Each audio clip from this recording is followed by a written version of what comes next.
Hello, everybody. Joe Lucey here with this week's Market Huddle. We made it through another tax year. We passed, May 15th now, and many of us have completed our tax returns, and we do what a lot of Americans do every year. We take those returns, we probably file them away, and they never, once the checks are written, if you have a check going out or if you get that refund, these returns never get looked at again.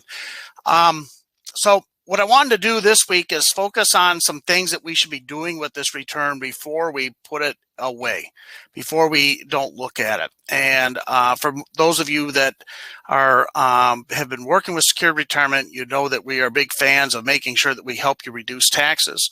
Most families high risk is number one, they want to maintain their income, live their lifestyle, spend in confidence. Number two, reduce taxes. And the third thing is if I can help you grow your wealth, that's a great thing, but let's never do it at the compromise of those first two areas. So what I wanted to do here, because it is that time of year again, and a lot of us have recently received our tax returns, let's look at some things that we should be doing right now before we put those away.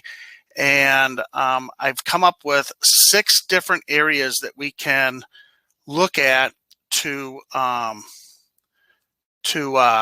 before we just put these away. So with that said, let's move on. Here's our disclaimer. I am talking some tax things this morning. Keep in mind, I'm not a public accountant. I am a CFP, Certified Financial Planner, means that we take a planning approach to taxes. It's not necessarily a interpretation of tax law, but we are going to talk about some areas that I see quite regularly where families could probably enhance, improve their taxes and their tax situation on an ongoing basis. So,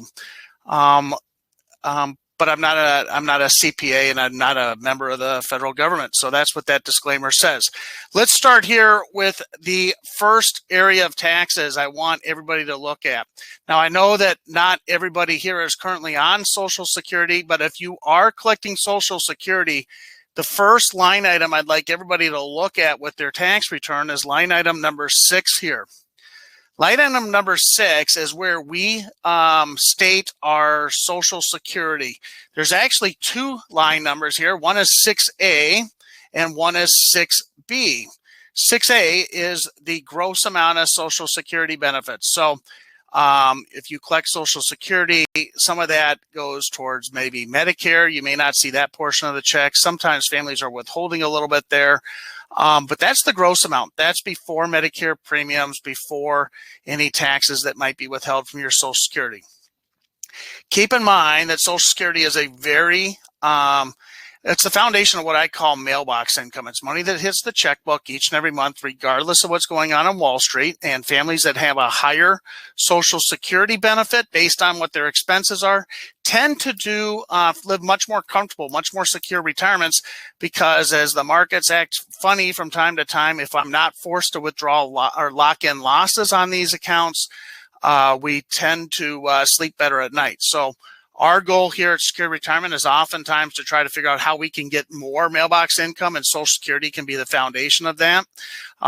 We all have a decision to make as we retire. Do I take my Social Security right away, spending more from IRAs later, or should I maybe spend some IRA money and get more from Social Security after the 8% growth? So we help a lot of families optimize that Social Security, but at a very high level, understand Social Security by itself, there isn't anybody that's joining us on today's Market Huddle that would ever have to file another tax return if Social Security was the only income you had. Now, here's why. The gross amount of Social Security is used against a calculation, and I'm trying to keep things fairly high level here. If you want to dive in deeper, feel free to schedule some time with one of the advisors here, and we can really do a deep dive on some of this. But Social Security benefits by themselves go part of what's called a provisional income. The calculation for a provisional income is half the Social Security. So in this case, we have a $40,000 Social Security benefit. 20,000, half of the 40, is used against this provisional income calculation. I can tell you that for a single person or for a married filing joint, the amount of income, provisional income you can have without having to worry about paying any tax on your Social Security is either $25,000 for a single person or $32,000 for a married. So let's pretend here for just a second that the return I'm looking at with $40,000 is a single individual. Half of 40,000, it's a little over 3,000 a month, right? So half of 40,000 is 20,000. It's below the threshold at 25,000, which means no taxes due on this tax return whatsoever. And those that actually get to a point where we start to look at it a little bit, if I'm only looking at a Social Security number, by the time we take a standard deduction, you can actually have you could not possibly get to a point as a single filer where you would ever have to file a return if that's the only income. But what happens all of a sudden with this individual when they have that same 40,000, but now we have some other distributions? We got $30,000 from an IRA. That's somebody that's 72 with probably about just under 800,000 of IRA balances. Pensions, here's another $2,000 a month from pensions. Now notice that because that provisional income calculation, half of 40 plus any additional income here from IRAs, pensions, wages, all of a sudden now we start paying tax, and the tax due on this because of an extra 55,000 of income is $7,111. What's the planning opportunity here? The planning opportunity is, what if there were ways that we could either reduce our IRA distributions? Most families probably aren't going to want to eliminate pensions, but maybe there's other ways that we can look at that. It's all about looking forward in the tax return. Before you put away this year's tax return, I'd like everybody to look at line 6B. If you have a taxable income there, and it's not by purpose, if it's not part of the planning, let's have a short discussion at the end of the call. Let's see if there's something we can be doing as far as repositioning some assets here over the next couple years so that I can help you keep more of your Social Security. In fact, we see a lot of families that can get to a 0% tax bracket in retirement. It oftentimes just takes a little bit of planning. They still have all the income they want to live on.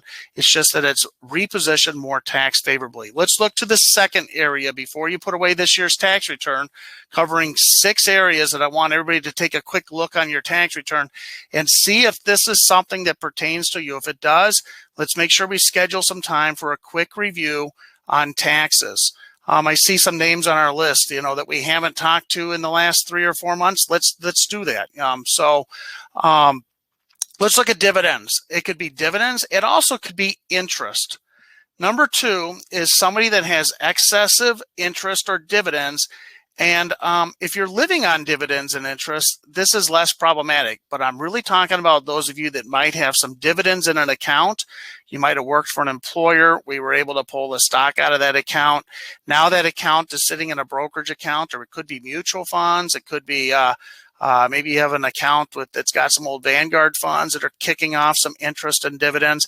Maybe you have a bond portfolio that still is paying decent little interest.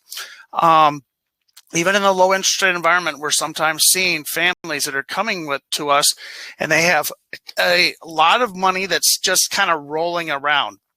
Back in the old days, I'd see somebody that had a large position in CDs when CDs were paying better. And I'd ask them, are you spending the CD interest? And usually the answer was no. If we just have money rolling around in this account, if we're paying tax on dividends and interest every year, that otherwise could be either deferred, the interest payments could be deferred, or maybe we could move the higher interest accounts into something that doesn't get taxed, like an IRA or a Roth IRA, and then leave the more capital gains, which can be more tax friendly, into the brokerage accounts that are spinning these off. There's a lot of different options. Not everybody's going to be able to do something here, but if you have, in this case, we have somebody that's got $22,000 in dividends. If they are just letting that money roll around, they're paying tax on this money, regardless of whether they spend it. That rarely makes a lot of sense. In this case, tax is due on just because of the $22,000, $6,830. We could probably reduce the amount of tax that was paid here by a couple $1,000s just by maybe taking the same money that's paying, that's distributing dividends, that's not being spent, and repositioning it into something else. It's about really sometimes how do we look at the tax return and not necessarily get rid of dividends or interest, but how do we make sure that we have it packaged in the right kind of account so that we can have a better thing? So if you look at your return, and if you're either looking at line 2 or 3, and you have a lot of money coming in here that you're not paying tax on, or that you are paying tax on but you're not spending, let's sit down and see if there's some solutions on how to reduce your taxes. Fair enough. Let's move on to number 3. Again, here we go. We got rid of, I said 2,000. Let's go back here. Notice that we had 22,000 in dividends. If I reposition that into an account, we would have paid 6,800. I reposition into an account. I'm basically saving a little bit more than half just by moving some of those assets into something that would be like tax deferred or tax free, something that might make more sense for us. So let us show you how we can do that if that's a situation you're in. Let's move on to the third area that we're looking at. If I had a couple here, now this is probably a married couple. Notice that their Social Security benefits are $60,000 a year. I got $60,000 in Social Security. Remember what I said earlier under number 1? There isn't anybody that would file another tax return. So if I had $60,000 of Social Security, no other sources of income, that covered all my needs, which is probably comparable to an income in the 80s, right? That's taxable. If I had $60,000, notice there is no tax due on that money. Right? No tax due, even though I got $5,000 a month from Social Security. So what happens though, when all of a sudden I have somebody that's high on life, they're doing great. I mean, if somebody that's getting $5,000 a month, that's really all they need to spend. We see this a lot of times coming out. They think they're in great shape in their 60s, all of a sudden 70s, but what happens at 72? Required minimum distributions. I'm going to show you the same couple here, $5,000 a month. This is age 71. 1 year later, they have $1.5 million in retirement accounts, IRAs, 401ks, money that's been deferred. 72 years old, they have to start taking money out. Comes out to about 4% a month, and here we are. $60,000 a year has to start coming out. Now, notice the big thing change here. Not only does that $60,000 have to come out, but remember $60,000 going back was completely tax-free. There's no tax due on it. But because I have $60,000 in IRA distributions, not only am I paying tax on that at whatever tax rate I'm at, but now of the $60,000, a little bit better than $45,000 becomes taxable. We just kicked up a taxable income from 0 to $105,000, and you guessed it, all of a sudden we're going to start paying tax on $9,200 and almost $50,000. We want to make sure that we don't paint ourselves in a corner. We see this a lot of times. We've been told, there's 2 big lies around retirement accounts, in my opinion. The first one is you were somewhere told along the way to put aside a lot of money in these retirement accounts, and when you put the money in, you'll be deferring it at a higher tax rate, only to take it out later at a lower tax rate. And over 10,000 baby boomers a day are waking up right now finding out that they're actually going to be taking out money at a higher tax rate than when they deferred it originally. That's the biggest lie. The second biggest lie is that you should never touch this money. We were told not to take it out for a trip to Disney. Don't take it out if you get behind on your bills or expenses. You need to pay off a credit card. Let this money continue to defer. Well, if we do that and we missed an opportunity to start to reposition our IRA money into something more tax-friendly, either spend it on some living expenses or put it into something that's tax-free like a Roth IRA, all of a sudden a lot of 10,000 boomers a day are waking up, and all of a sudden they have to take out these RMDs. The 60,000 gets taxed, and so does 45,000. So I'm really getting a 2 for tax here. I'm paying tax on 60 plus 45 I otherwise wouldn't have to. We have an income now above 100,000, and taxes due at 9,246. There's ways that we can help you protect yourself from that, but it takes proactive planning. We want to make sure we sit down with you. Now's a great time. We just got our tax returns back probably. Before you file them away, before you put them into the archives that never see the light of day again, let's sit down and go line item by line item through your tax return, looking for opportunities like potentially interest that's not being taxed, or where we're paying tax on Social Security we wouldn't have to, or where maybe IRAs are going to start to create tax problems at age 72. 6 things we think we should look at before putting our tax returns away. We've just gone through those first 3. Here's number 4. A lot of families are surprised as they transition into Medicare when they find out that not everybody pays the same Medicare premiums. It's the same Medicare plan, it's the same exact Medicare insurance, but families that have set aside more money in retirement or have higher incomes in retirement will sometimes get penalized because of this income. It's called IRMA, income related to Medicare adjustment amounts. It's not your aunt that you used to come over and at Thanksgiving. We're talking about income related to Medicare adjustment amounts. And when our income gets too high, all of a sudden we start having to pay higher Medicare premiums. The line item you want to focus on here is line item 11. This is your adjusted gross income. Keep in mind that this really represents all of these first 9 columns here, actually 8 of the 9. These 8 columns here are things like wages, interest, dividends, IRAs, pensions, and all of this gets added up here. Capital gains, Schedule D if you have one of those. And then all of a sudden we add that up at line 8. Line 8 is other income. So maybe you have a little bit of there's some ways you can, Schedule 1 is where we start to write off some self-employment and things like that. Or it's income from other sources, like if we have a property that's kicking off some income or something like that. And then we add it all up at line 9. There's a couple ways we can knock off some things. We're going to get to line 10B here in a second. But then we got 10C is the total adjustments. So it's these two added up to get to C. We subtract off line 9 from line 10. I'm getting in the weeds here. I apologize. But it gives us this adjusted gross income, this line 11. This is where we start looking at where we start to reduce a lot of our benefits. If you've got children at home, you might lose some of the child credits because your AGI is too high. But for retirees, where we specifically focus here at Secured Retirement, families that are in and near retirement, the biggest thing that we see that AGI kicks up is the amount of premiums that we have to pay for the same exact insurance our neighbors have. When does that kick in? Well, if you're a single tax filer, your adjusted gross income, remember, this is before you take any deductions off. So giving a little extra money to charity or paying higher property taxes won't help you here. It's a base number of modified adjusted gross income for single people. Kicks in here at about when you get above 88,000, and for a married filing joint couple, it starts to kick in at 176. So if I had an adjusted gross income in this example here, I'm a married couple, and I had 200,000. I'm in this first bracket here, and you can see that instead of paying $148.50 like everybody else, we're paying an additional $60. For our Part B, another $12 here for Part D, which is your drug coverage.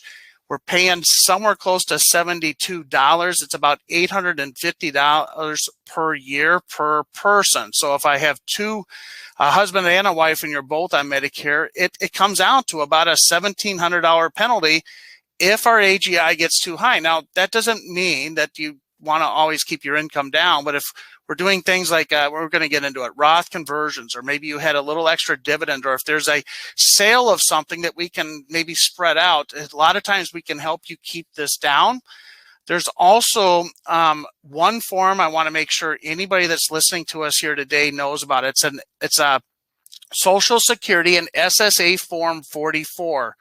A lot of times families come to us, they've been working, they've been making a higher income, they're going to retire at a lower income, but yet when they do the calculations for IRMA, this Medicare adjustments, they go back 2 years. So all of a sudden what happens is you were working, you had a high AGI, it dropped down to here, but yet you're still being penalized for this higher AGI while you were still working adjusted gross income. There's ways we can get around that. There's forms you can look at called an SSA 44. If you're getting a notification around higher Medicare premiums, it doesn't mean we don't end up paying a little extra penalty from time to time, because sometimes we actually sit down with families and this $850 penalty actually becomes much cheaper than future taxes. But we got to make a decision on which is the right way for us to go. That only comes with a look forward planning. This isn't necessarily, just like I said, you've already gotten a return. There's not going to be a whole lot we're probably going to talk about this morning or this afternoon that's going to reduce taxes. But if we can look forward and see if we're going to be paying higher Medicare premiums, it's a good thing to know beforehand. And if we are, then sometimes we want to sit down and start to make some smart, savvy decisions about whether that's the right plan for us right now or not. So understand adjusted gross income is where we look at Medicare premiums. It also is where you start to look at paying higher capital gains rates. There's a 3.7 net investment income tax that comes in around $250,000 for a married couple. So AGI is a very important number. If your AGI is higher this year than it will be in the next few years, and we haven't had a chance to review your taxes for going forward, let's make sure we do that. Or if you know your AGI is going to be artificially high for a year or two, a sale of a business or something, let's make sure we sit down there. 6 things before you put away that tax return. Ultimately, if any of these 6 pertains to you, let's sit down and visit. So here we go. Standard deductions. I think a lot of families know this, that all of a sudden with the new Trump tax plan, all of a sudden we went from what used to be about $12,000 to twice that amount, $24,000 in deductions. In fact, it's a little bit better than $25,000 for anybody under 65. We get another $1,300 for tax file. So anyways, we can get up to some $27,000 type numbers. In this example, we got a $26,450. I'm going through this return. Remember these first columns here, first 8 get added up to this. We can offset that, reducing that there, and then we look at our adjusted gross income, line 11. We take a standard deduction off of that. This line 15 is what we decide to pay tax on. We're going to get into this a little bit more in number 6. But keep in mind that a lot of times, because these higher deductions, we're limited to how much state and local tax we get to deduct. We're limited to how much medical expenses we might be able to deduct. So for most families, that standard deduction starts to be what they start to retire to, especially once houses get paid off and things like that. So last year, if you did any charitable gifting, you want to look at line 10B. Everybody got a chance to they brought this in just for last year. $300 can be deducted for charitable gifting. They decided in the middle of the pandemic, let's give some credit there. So if you gave some money and you can show those on receipts and such, and you do not have that $300, that's the most you could have taken. Then go look at the standard deduction. If you took a standard deduction and you had those gifts, you want to talk to the person that helped you prepare your taxes. If you have a higher than standard deduction, it's possible that you itemized it. So we want to look at Schedule A. We can show you where that would be. But keep in mind, taxes are based on this number here, line 12. Taxes are based on the number 15 here, which is after we take that AGI, adjusted gross income, subtract off standard deduction. If you're taking a standard deduction and you're not getting full credit for charitable gifting, a lot of times we'll see families, they're giving $500 a month to the church, $6,000 a year. Well, they are not able to, they're taking a standard deduction. There's some strategies we can show you that would maybe help you either group up your charitable gifts. What happens if I write, if I'm doing $6,000 a year and I write another check on December 31st for the next year, it allows me to group those up. I can maybe now take $12,000 and it would push me above the threshold. I can start to take some deductions. There's also what are called donor advised funds, something that I can take multiple years, putting it into a bucket and take multiple years of gifting that allows me to itemize in 1 year, and then I drop it down to the standard. There's a lot of strategies around this. And then finally, if you're over 70 and a half, you still have a qualified charitable distribution. While they raised the required distribution rate to 72, our qualified charitable distribution stayed at 70 and a half. So if you have our larger IRA balances and are charitably inclined, you're giving some money to the church or to a charity of your choice, you can think about taking that money directly from an IRA, as long as the check gets made out to the charity. The Salvation Army, if you take it from your IRA, it's made out to the Salvation Army.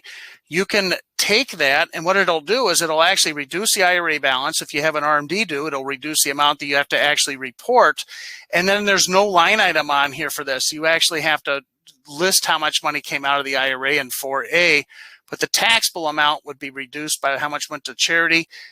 That, because it reduces that AGI, because it reduces the taxable income, can be much more favorable I want everybody to look at their returns. If you have a return, look at 10B. Did you give any charitable money? If you don't have a number in there, we might want to talk to your tax preparer and make sure we get that in there. The other one is if you're taking a standard deduction right now, but you're doing some charitable gifting, let's talk about some strategies around that we can maybe help you. Okay, so today, I know that we started off by talking about we all got our returns before we put them away. Let's not forget them. I want to make sure that really what I want to get out of this conversation here today on this week's Market Huddle, any of these items pertain to you, let's make sure we review things. It's a good time to do that. Most of our clients, we review everything right around tax time in the spring. We'll also want to review things before the end of the year. If you're not having those periodic tax reviews with your consultants around retirement planning, then give us a call and we'll give you a second opinion on that. Here is a situation where we oftentimes see things. And to kind of set this up, I want to make sure we look at what I'm looking at here. We have raised or printed about $6 trillion of extra stimulus in the economy here. It was probably needed to be done to fight the pandemic. The problem is that we went and basically raised our national debt greater than 20% in a very short period of time. We are at 40-year historic lows. That's unarguable. Nobody can argue with me on whether or not we're at historic lows when it comes to taxes. If they do nothing, we know that tax rates are going to go higher here in 2026, but it's my best guess, and this is only an estimate, but I don't think we're going to be able to make it to 2026 with all the stimulus, and they've still, it seems to have gone away a little bit about this extra $2 trillion in infrastructure, but with all the debt that's been carried on here, I think it's very unlikely that we aren't going to see taxes going higher, and maybe even sooner than the December 31st of 2025. If you are a better than average saver, then you very likely are going to help to pay for some of these taxes. They're going to look at the tax returns. This is where the IRS cares very little about what your net worth is. All they care about is how that net worth hits the tax return on a regular basis. In this situation I'm showing you here is a couple that had a taxable income of $48,550. Here's somebody that had some IRA distributions. They had some pensions.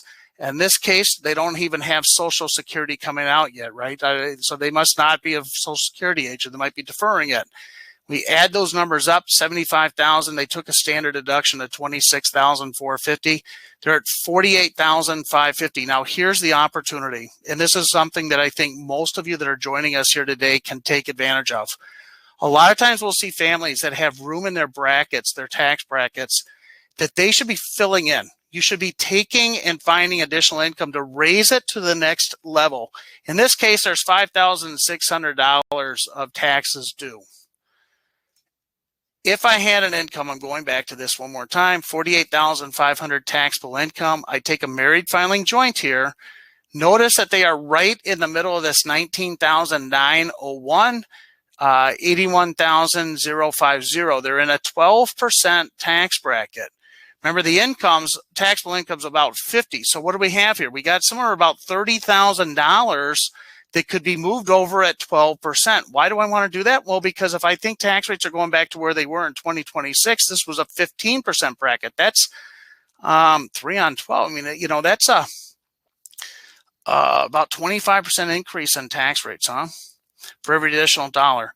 The 22% used to be at 25. The 24 was at 28. So if you're anywhere in here, it doesn't really much matter which bracket you're in. A lot of families need to be filling in this gap here. What do I do with that money I take out to fill in? Well, either I can spend it, take a vacation with it. I can move it into a Roth. There's other tax-free alternatives. You can look at a LIRP, a life insurance retirement plan, even putting it into municipal bonds if you find the interest rates attractive enough. There's some things we should be doing here, but for somebody that puts away their tax return and ignores the fact that in this case we had about $30,000 of additional income to pay 12%, I don't know when. I don't know if it's going to be in 2 years or 5 years or 10 years, but I think if somebody is out there looking at their return and they look back, how much money I can move at 12% or 22 or 24 while things are on sale here. Again, we just went over this with the stimulus. I think you'll look back somewhere down the road. I can't make a promise here. This is not a guarantee type thing. Part of the trick with look forward tax planning is we have an uncertain future about when taxes go up. So let's do some smart things now, knowing that if we go down the road that we can maybe optimize these brackets. So I take that, I add the 20,000. Here we got IRA distributions went to 80,000. That was another $30,000 of income. Notice I raised the taxable income to 78,500. Taxes due 9,229. Where were we before? 5,629. Well, I mean, some families are going to maybe have a hard time paying that $3,600. So we need to show you why you might want to do that. But making some smart decisions around this, I think, really is going to be beneficial for many of you out there. Keep in mind that if I don't have Social Security yet, which, you know, by moving more money out of my IRAs, I can control my required distributions, which might be able to control how much Social Security benefits I pay tax on. Right now, only up to 85% of our Social Security benefits is taxable. I think that somewhere down the road, we're going to be in a situation where many of you are going to be paying tax on 100% of your Social Security income above certain thresholds. So maybe repositioning things now makes some sense. Also, I just want to point out one final thing. It's what I call the widow's penalty. It's not something I put on here and I had planned on doing here, but if I had that $50,000 of income that I was paying 12% on, and all of a sudden Martians take me away, my wife inherits this money. Remember, she's going to reduce deduction, so this isn't quite apples to apples. But assuming that she could take the full deduction, I'm at $50,000 of income, but now here she's a single filer. Notice that she jumps to a 22. That's an 83% increase in taxes, going from a 12 to a 22 because of the widow's penalty and such. So this is all things that you should be looking at before you just file the tax return. Here's what I'm going to suggest you do. I'm going to put my an offer out here to schedule some time with us. Let's sit down face to face. If you're a current client of ours, I'd like to make sure that we sit down with you and review some things that we haven't done so already this year. Most of our clients get in our office the first part of spring to review their taxes and do a look forward analysis. If you're a current client and joining us here today and haven't done so, I want you to do that. If you want a second opinion, if you're not sitting down with somebody a couple times a year to look at this, I encourage you to schedule some time then. So just click that. You'll get on the calendar, or you can always call the office here, 952-460-3260.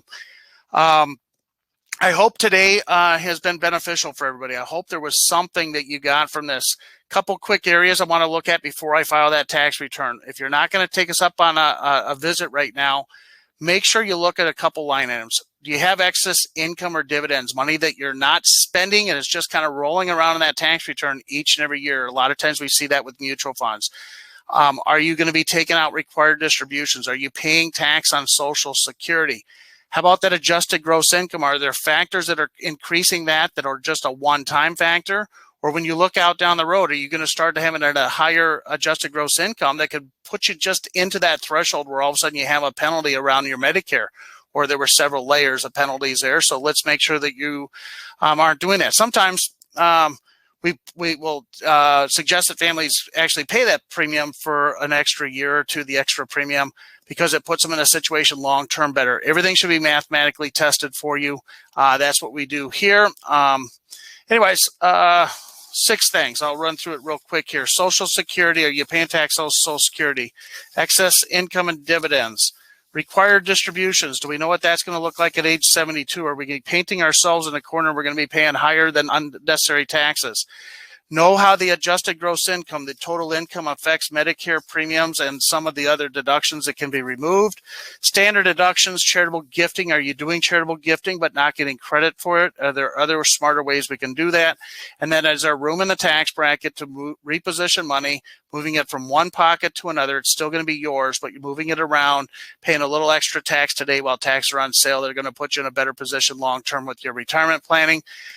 Let's sit down and review things. That's all I have for today. Let me see if there was any questions here. I don't see any questions. So we will go ahead and wrap up here for the day. I hope everybody had got some value out of this. And again, feel free. Don't be afraid to give us a call, whether you are a client or not. I'd love to make sure we sit down. We got everything tied together. And even if it's just checking that we cross the T's for you this year, let's do that again right now. With that said, have a great rest of your week and enjoy the rest of your day. Bye-bye.